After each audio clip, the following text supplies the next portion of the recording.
Hi, Draymond. Welcome back. Thank you. I appreciate it. How y'all doing? What's up, Kara? Hey. When your teammates and coaches talked about your suspension, most of them were talking about how they wanted to see you get right as a person, worry about the player later. All of them were really invested in making sure you connected to whatever help you needed. How would you describe the type of help you've accepted to be a better person? I think it's just about, number one, um, knowing what it is. Yeah, that mean, I think so many people throw around the word help, but what actually does that mean? And so I think for me, number one was just sitting down with myself and figuring out what that means. When you talk therapy and all these things, therapy only go as far as you take it. When you sit in a therapy session, therapists probably talk 10, 15% of the time, and you talk the other 85 or 90. So then what are you talking about?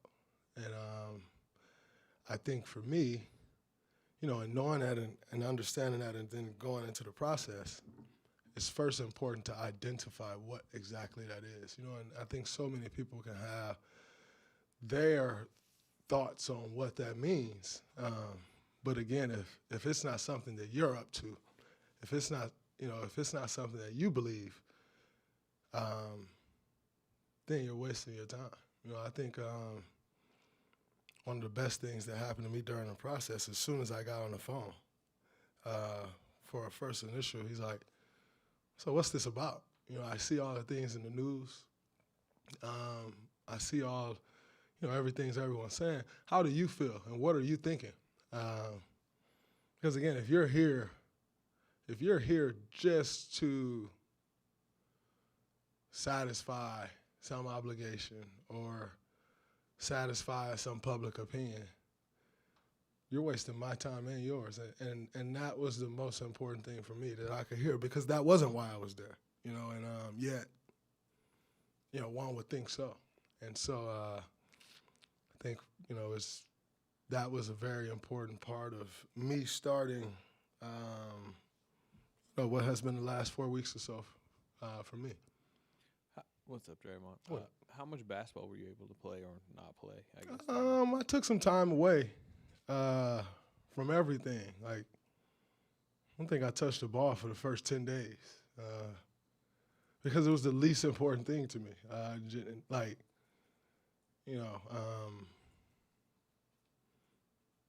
I needed a break just from everything. And one of the best things in the world for me was not waking up the next day like, all right, I got to go get this workout in. I got to go get a lift in. I got to go do this.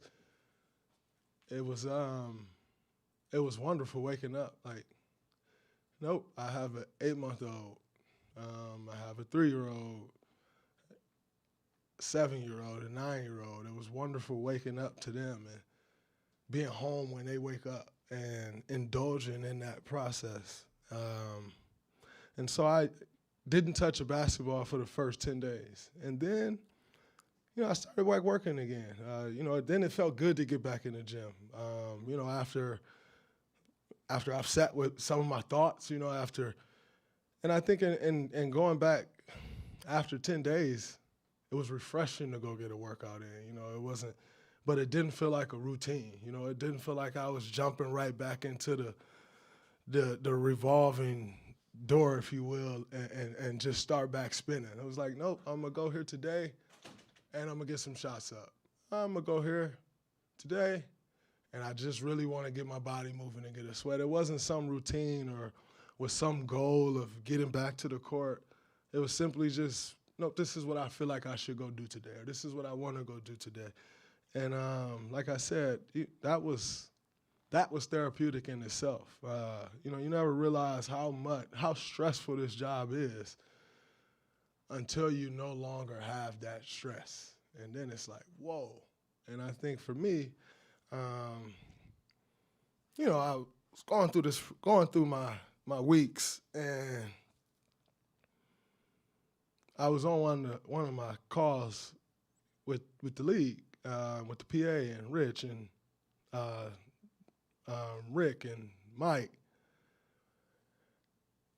And then they start talking about like, all right, a return date. And my body was like it just immediately tensed up. And I was like, whoa, that was interesting to me, because it also further confirmed for me what I had already been thinking about the time that I had off and just sitting away from everything and like how relaxed I was with everything.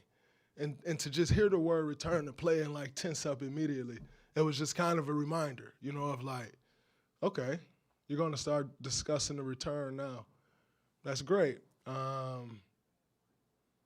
But you can't fall right back into just like the tense place. And I think that was such a great moment for me to have, because the last thing I would want is to come back and have that moment when I'm going on the court, And so to have that moment, the first time I heard the word return, I thought was also a step for me in the right direction, because, wow, you're able to process that right away, like as opposed to living through it.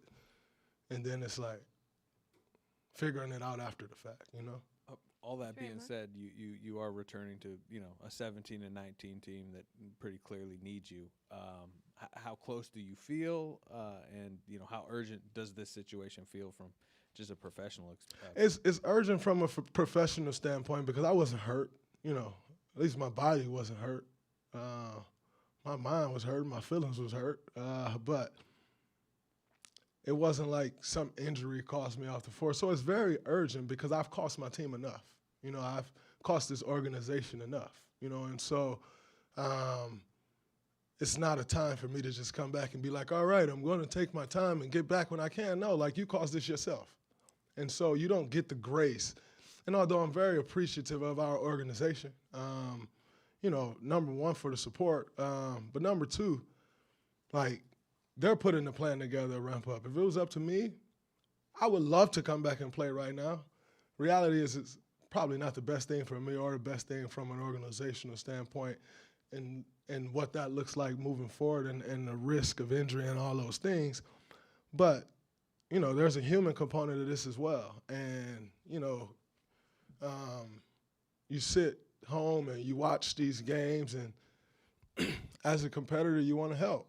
And so, and then returning, it's funny. Coach said, welcome back, in film yesterday, and BP started clapping, and everybody started clapping. I'm like, well, I'm not sure I deserve a round of applause. But I'll take it. But, it's like in that, like, half joking, but like, you don't just get grace and I'll take my time and get back when I can. Like, I'm coming back from a suspension, not an injury. And so there's a huge sense of urgency, and I pushed it like crazy today, and I'm going to push it like crazy every day until I can get back on the floor, because, number one, I think it's also important for these guys to know and understand that, I'm not approaching this like I'm going to just take my time and get back when I can. I'm going to do all that I can to meet the requirements that I have to meet with our performance group in order to get back on the court, and I'm trying to do that as fast as I can. Whatever work that requires, that's what I'm doing. Draymond, hi. Nice to see you. It's good to see you as well. Thanks. Do you believe you've acquired some skills with the work you've been doing to handle yourself when emotions run sky high and it's a tense moment on the court, so that you don't cross a line or whatever the referees think is crossing a line, whatever it is?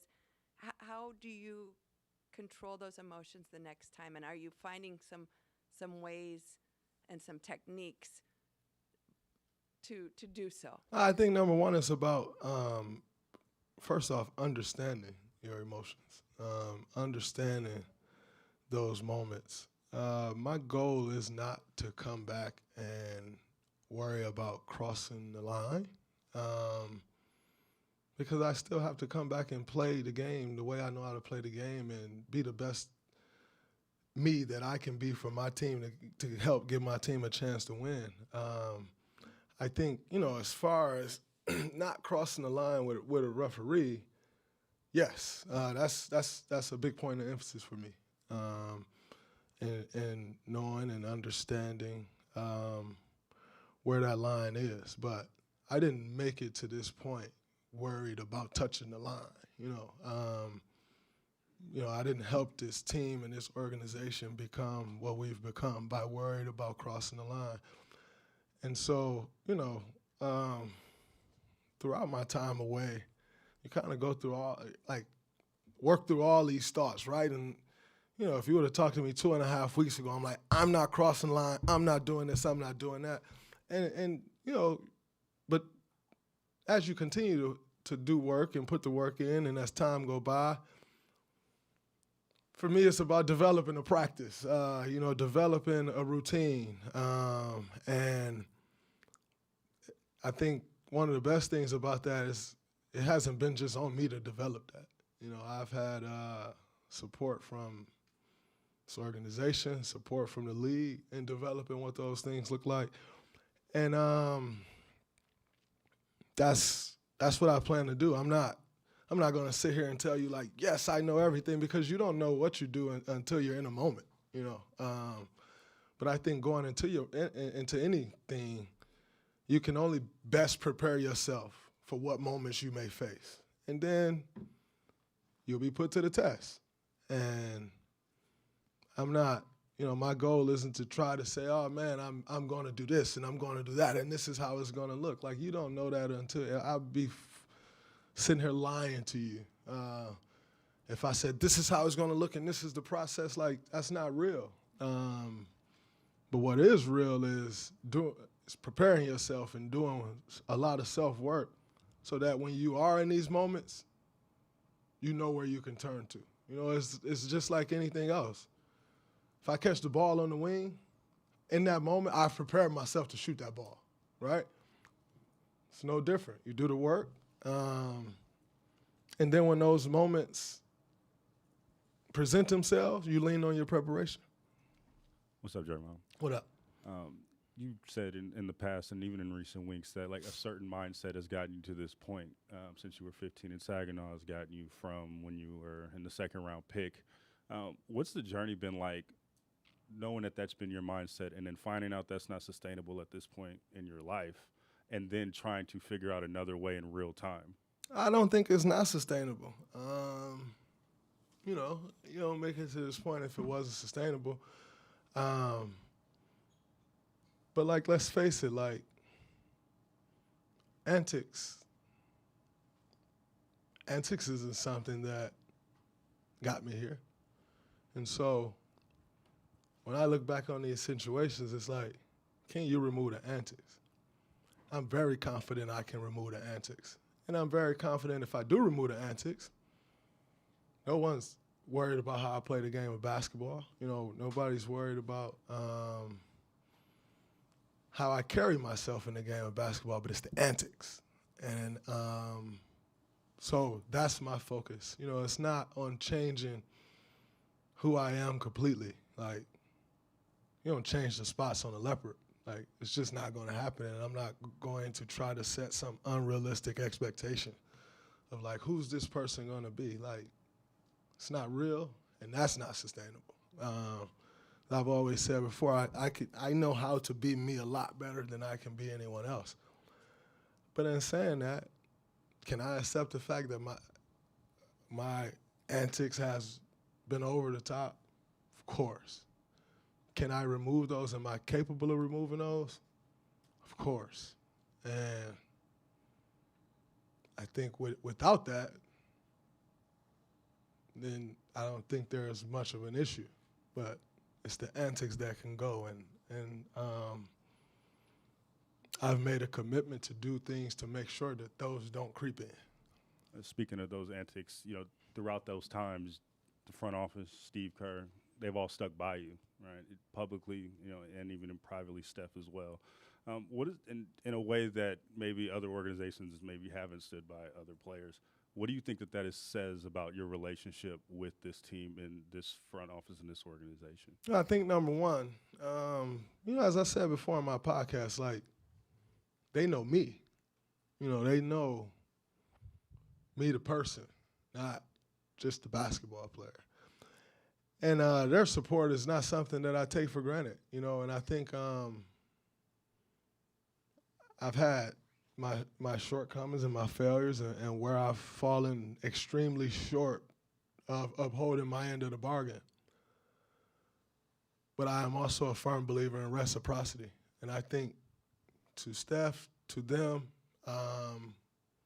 whoever, coach, front office, this organization, I give my all to, as a person, as a basketball player, in these personal relationships. I think I reciprocate that. Now, I've had issues that I can admit haven't been the best, and they've had to stick with me through. And I'm very appreciative of that. I don't take that for granted one bit. But I can only show that appreciation through my play and through as I continue to move forward and show the growth that I've experienced over the last few weeks, which is just just the beginning. Like I said, I'm not going to come up here and be like, oh, man, it's been 3.5 weeks, or like, here we go. Like, that's not real. But, I think what I know over these 3.5 weeks, I have grown some and started a path to further grow and dedicated myself to that path. And so ultimately, you just want the opportunity to show them that. And I think that's the best way I can sit here and say thank you 1,000,000 times till I'm blue in the face. Or in which, I do thank them. But ultimately, what shows that appreciation is my growth moving forward, and that's what I plan on doing. Hey, Dre. Draymond. Hey, Kendra. Go ahead. Oh, thanks. Sorry. No, I lost my train of thought. We've had a couple of these, press conferences with you, either right after an incident or after your time away, and you're always clear of like when you want to apologize and when you don't want to apologize. So after the league decides, hey, it's an indefinite suspension and it's not a normal like clear-cut suspension. I mean, how was it to buy in to that indefinite suspension and the steps that you did have to take? You were just talking about, therapy and really self-reflection. Was that an easy thing for you to open yourself up to, or did it take some time? I think it was a very easy thing for me to open myself up to from a personal standpoint. Because, like I said, I needed the time. I needed to regather myself, to recenter myself, to recalibrate, to take a step back. It's hard to see things when you're just in it, and you're like every day you're in this thing. It's hard to sometimes see what's necessary to see. And so from that standpoint, it was very easy to accept. Fortunately and unfortunately, I play a team sport. And so when you look at what that does to the team, that's a very tough thing to accept, because ultimately you're letting so many people down. Like, by the way, it's not just my teammates. Like, there's a lot of people, jobs, riding on the success that we have as players. And so most of those people, all of those people don't make the money we make. And so it's even more dire, right? And so I think for me to let all of those people down, obviously my teammates, like, that goes without saying, my coaching staff, but it goes so far beyond that. Like, the reality is, if Steve was fired today, he'll be fine. Like, if I was cut today or something, I'll be fine. But, like, that's not the case for all the people that pour into us so that you can then see that product on the floor at 7 p.m. on a given night, on Wednesday night. 5:30. Oh, not this Wednesday. But, yeah. So, there's so many people, livelihoods riding on that. And I know I am a key to that success. So when you sit back, it's like, all right, yeah, you do need the time, but like don't lose sight of the people you're screwing along the way, you know? And so I think, you know, accepting what the league handed down was the easy part, you know, from a personal standpoint. But from a team standpoint, from an organizational standpoint, I care about people. And so just to know the people I'm screwing along the way, that part sucks. And by the way, that feeling didn't go away. Like, that's currently still here. Like, and so the only way that I can be better and make that right is to be better moving forward. Did you have those thoughts, though? Because, I mean, just maybe 3 weeks before this suspension, you were suspended for 5 games. Like, was there a similar thought process of, like, I'm screwing over all these people for that? Or was it because the league was like, hey, we need you really to have that time to have dedicated reflection? No, I didn't quite have those thoughts during the 5-game suspension. And I also don't think it was because the league was like, hey, you need time to reflect, because I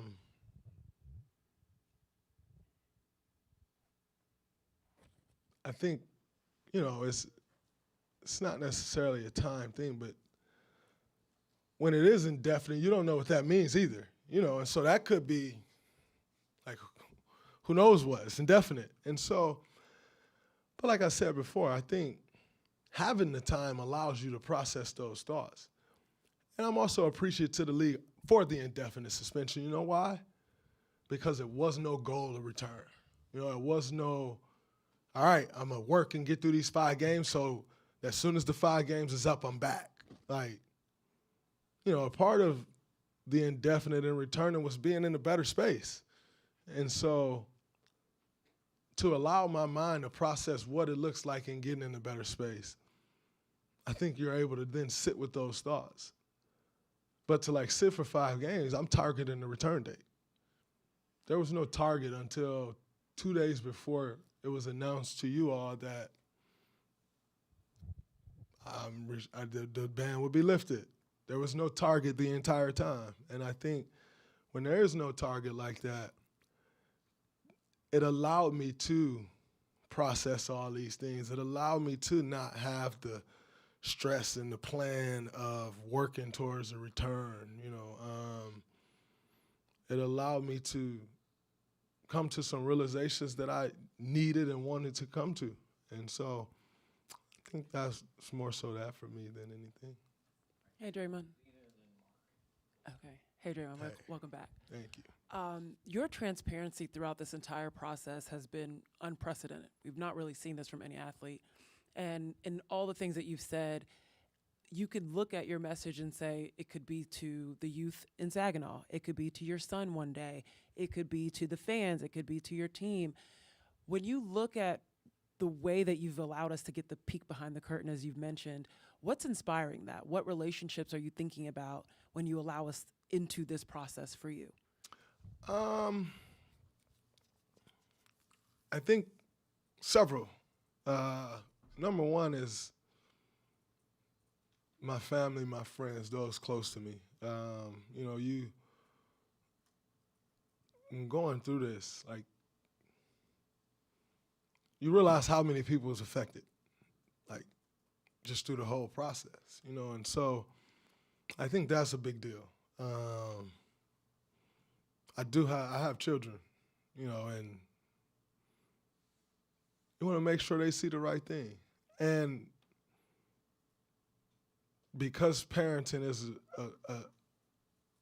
all built and based on trial and error, some mixture of what my parents showed me that I thought was great and what I didn't necessarily think was so great, I'm going to try to do this, right? Like, there's no guide, there's no handbook. I mean, maybe there are some handbooks out there, but I ain't ever read one. Because even if it taught me something about my 9-year-old, my 3-year-old is totally different. So in understanding that there's no guide, there's no handbook, I also understand that they've been made, or yeah, I mean, they've been put in a position to have to deal with some things as well. And so if you put someone in a position to have to deal with things, and it's not just my kids, but as far as my kids do go, if you've let them see you F up, then you got to let them see you make it right. You got to let them see your growth. You got to let them see you take ownership. Can't just run and hide. And although throughout my time I wanted to run and hide, as I told you, I considered retiring. Like, that's running and hiding. Regardless of what drive those feelings, that would be in that situation running and hiding, because guess what? You're not really leaving on your terms. You're running from something. And so I think, and then, you start talking about youth and not youth, adults. Like, adults struggle with accountability. I know I do sometimes. Maybe y'all don't, but I definitely struggle with accountability sometimes. And I've never been a me guy. Like, it's not all about me. And so in a situation like this, can I help someone else grow? If I help one person grow, incredible. Like, great. Because that leads us all to a better place. If I can help one person grow from my shortcomings, from my failures, you want people to love when you're doing something great, right? Like, you want people to go crazy when you're doing something great, and you want to feel that love. Well, like, don't run from it when it ain't so great. Don't. And so I think my goal is that a lot of people can learn from it. And yet, my goal is, most importantly, is to grow. And I think if I can show growth in the position, like, there's a responsibility that comes with the positions that we're in. And, I've always been one to say, like, that's your business. Like, it ain't really my business. But the reality is, it's like, there is a responsibility. And to whom much is given, much is required. And so I think allowing the world to see that there's growth out there for everyone. And your growth may not be the growth that I need, but it's all relative. And so, and sliding the curtain back and let everybody take a peek. I let everybody take a peek when it wasn't right. It's on full display in front of the world. So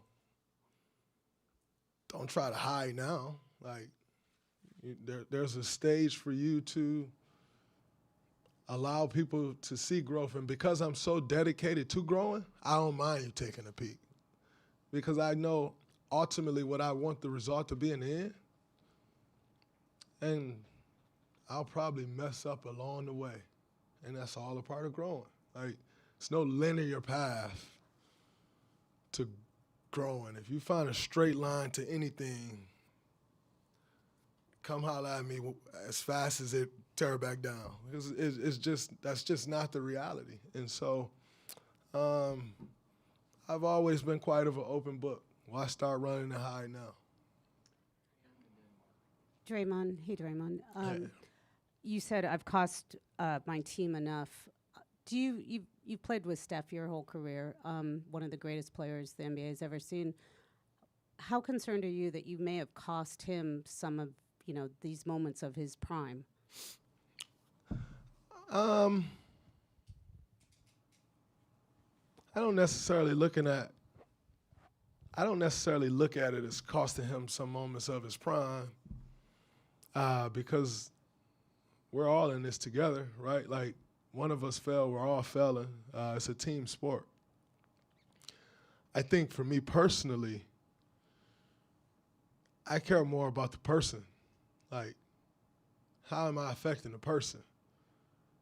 I can care less about a prime, if I'm honest, because I don't see his prime coming to an end no time soon. But, like, how are you affecting the person that care about you? I spoke about the Stephen A. incident on my podcast. Like, then that's something he got to live with, forcing him to carry more weight than he necessarily would have to carry. What effect does that have on him? Even more so from a basketball standpoint. Like, it matters more to me how I affect the person. Now, as far as this team goes, like, definitely affected this team in a negative way. But it's not. It can be repaired. Like, we're still, 36 games into an 82-game season? There's a chance to make it right, and that's my goal, and that's my focus. And I think in doing that, it helps Steph, it helps all of us. But, I don't necessarily look at it from a daily basis of like, I affected his prime. No, I affected the person. And like the person, that includes the prime, that includes all this thing, but to single out one part, I actually think is selfish of me. To be like, I'm affecting him this way. No, like, how are you affecting his mind also? Like, how are you affecting how he show up to work and what that looks like on a daily basis? Like, there's so much more to this game because we're actual human beings playing this game. Like, and I think that gets lost. That gets lost so often. Of like, nah, like, that's a real person that's dealing with these things, and these things can be heavy. And so I more so worry about how I affected the person. Maybe I'm wrong for looking at it that way and not thinking about it from how I affected this prime, but I still worry more about how I'm affecting the overall person and than just one specific thing. Welcome back, sir. Thank you. Just two-part thing. First of all, to be clear, you do not have a return date as of yet. No, not yet, but I'm pushing to make that as soon as possible. As soon as I get the go, I know our performance staff have put a plan together. As soon as I get the go, I'll be ready to go. But like that go is also Coach Kerr. Like, like I said before, you don't just get to walk back in like when you want to walk in. Like, that go is also Steph. Like, that go is the guys in the locker room. Like, I don't, like, the league was one thing, but like, it's so much bigger than that. Like, I owe a lot to these guys, and so the go is also on them. It's not just up to me. I don't necessarily view it that way. When I get to go from our staff, our performance staff, our coaching staff, our guys, like, that's all a part of it. It's not just on me. And where's your conditioning level? Like, I think I'm in pretty good condition, but it's so much more than that. Like, reintegrating yourself into the team. I didn't see these guys for the whole time, and that was very intentional. But like, that's all a part of it. And lastly, what did you miss the most during your time away, and what did it feel like driving up to the arena, walking in, coming back to work? What you miss the most is, I sit and I watch our games. And what you miss the most is just being able to be there for the guys. Like, man, it's hard to win NBA games. I think we've had times where we've made it look easy. It's hard, like, as hell, to win an NBA game. So when you see guys struggling, you just want to help. But in the same breath, I wasn't sitting there like, I need to get back. I can change this. That was the whole point of like not being here. I didn't think guys needed to hear my voice. Like, but yet if I see something, I'm going to try to help. And I just thought that was wrong. Like, especially with no return date, just to be around the guys and like working out and like open-endedly practicing and work. Like, I just didn't think that was right. I didn't think it was right for for them to even have the uncertainty. You know, it's almost like you out of sight, you out of mind. And it don't quite always happen that way in our sport because it's a win or lose sport. And so when the wins are piling up, everybody's great. When you're losing, everything feels like it's falling apart because that's what it's all based off of. And so I just didn't think that they should be susceptible to more than I had already kind of made them have to face. And seeing me every day was one of those things. And so I would just say being with the guys, like the camaraderie. It's unfortunate that we haven't had the season that we've all thought we would be having up until this point because it's a great group of guys that really enjoy being around each other. And that hasn't always been the case. And so I think I missed that more than anything. But I wasn't just like missing playing because playing wasn't on my mind. Like if playing was on my mind, then I think I would have been doing myself a disservice and everyone else around me a disservice. So that wasn't really my focus. My focus was my path, my growth, the things that I want to do, my family, and making sure that whenever that day came, if it did come, that I returned to this team, that I was in a better space and able to provide for them what I need to provide. And I think I'm in a great space, but just being able to help the guys. No problem.